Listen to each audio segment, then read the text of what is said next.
Essuula ya 26. Awo abantu bonna aba Yuda ne baddira Uzziya eyali yakamaze emyaka 16 ne bamufuula kabaka mu kifo kya kitaawe Amaziya. N'azimba Erosi n'akizzaayo eri Yuda kabaka ng'amaze okwebakira wamu ne bajjajjaabe.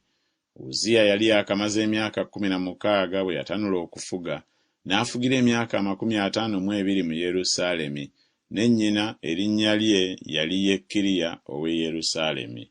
N'akola ebyo ebyali mu maaso ga Mukama ebirungi nga byonna bwe byali kitaawe Amaziya bye yakola. Ne yeesimba okunoonya Katonda mu nnaku za Zekkaliya eyalina okutegeera mu kwolesebwa kwa Katonda, era ebiro byonna lwe yanoonyanga Mukama, Katonda n'amulabyanga omukisa. Awo n'atabaala n'alwana n'Abafirisuuti n'amenyera ddala bbugwe wa Gaasi ne bbugwe wa Yabune ne bbugwe wa Asudodi, n'azimba ebibuga mu nsi ya Asudodi ne mu Bafirisuuti. Katonda n'amuyambanga ng'alwana n'Abafirisuuti n'Abawalabu abaabeeranga mu Girubaali n'Abamewunimu. Abamoni ne bawanga Uzziya ebirabo. Erinnya lye ne lyatiikirira n'okutuusa awayingirirwa e Misiri, kubanga yaba n'amaanyi mangi nnyo nnyini. Era nate Uzziya n'azimba ebigo mu Yerusaalemi ku luggya olw'oku nsonda ne ku luggya olw'omu kiwonvu, ne bbugwe w'akyukira n'abinyweza. N'azimba ebigo mu ddungu n'abajja ebidiba bingi, kubanga yalina ebisibo bingi ne mu biwonvu ne mu lusenyi. Era yalina abalimi n'abalongoosa emizabbibu ku nsozi ne mu nnimiro engimu, kubanga yayagala nnyo okulima. Era nate Uzziya yalina eggye ery'abasajja abalwanyi abaatabaalanga ebibiina n'ebibiina, ng'omuwendo gw'okubalibwa kwabwe bwe gwali. Yeyeri omuwandiisi gwe yabala, ne Maaseya omwami wansi w'omukono gwa Kananiya omu ku baami ba kabaka. Omuwendo gwonna ogw'emitwe gy'ennyumba z'abakitaabwe abasajja ab'amaanyi abazira gwali 26,000. Era wansi w'omukono gwabwe ne waba eggye eryayigirizibwa obusiriivu 375 abaalwananga n'obuyinza bungi nnyo okuyambanga kabaka eri abalabe. Uzziya n'abategekera eggye lyonna, engabo n'amafumu n'enkuufiira n'ebizibawo eby'ebyuma n'emitego n'amayinja ag'okuvuumuula. N'akolera mu Yerusaalemi ebyuma ebyagunjibwa abasajja ab'amagezi okubanga ku bigo ne ku nkomera eby'okulasa obusaale n'amayinja amanene.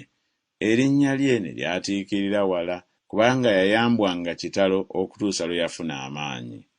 Naye lwe yafuna amaanyi, omutima gwe ne gugulumizibwa n'okukola n'akola eby'obukyamu, n'ayonoona Mukama Katonda we, kubanga yayingira mu yeekaalu ya Mukama okwotereza obubaane ku kyoto eky'obubaane.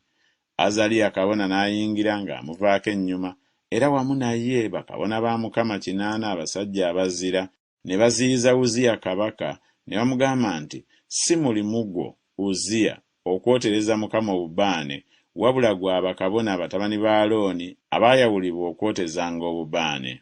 Va mu kiggwa, kubanga oyonoonye, so tekiriba kya kitiibwa kyo okuva eri Mukama Katonda." Awo Uzziya n'asunguwala, era yali alina ekyoterezo mu mukono gwe okwoteza obubaane.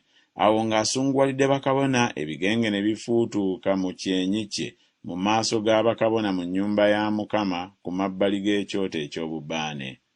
Awo Azaliya kabona omukulu ne bakabona bonna ne bamutunuulira, era laba, ebigenge nga bimukutte mu kyenyi, ne banguwa okumusindiikiriza okuvaamu. Weewaawo ye yennyini n'ayanguwa okuvaamu, kubanga Mukama amulwazizza. Uzziya kabaka n'abanga omugenge okutuusa ku lunaku kwe yafiira, n'abeeranga mu nnyumba eyayawulibwa nga mugenge, kubanga yaggyibwa mu nnyumba ya Mukama. Yosamu mutabani we n'abanga mukulu w'ennyumba ya kabaka ng'alamula abantu ab'omu nsi. Era ebikolwa ebirala byonna ebya Uzziya ebyasooka n'ebyamalirwako, Isaaya nnabbi mutabani wa Amozi yabiwandiika. Awo Uzziya ne yeebakira wamu ne bajjajjaabe, ne bamuziika wamu ne bajjajjaabe mu kibanja eky'okuziikangamu eky'abassekabaka, kubanga baayogera nti mugenge. Yosamu mutabani we n'amuddira mu bigere.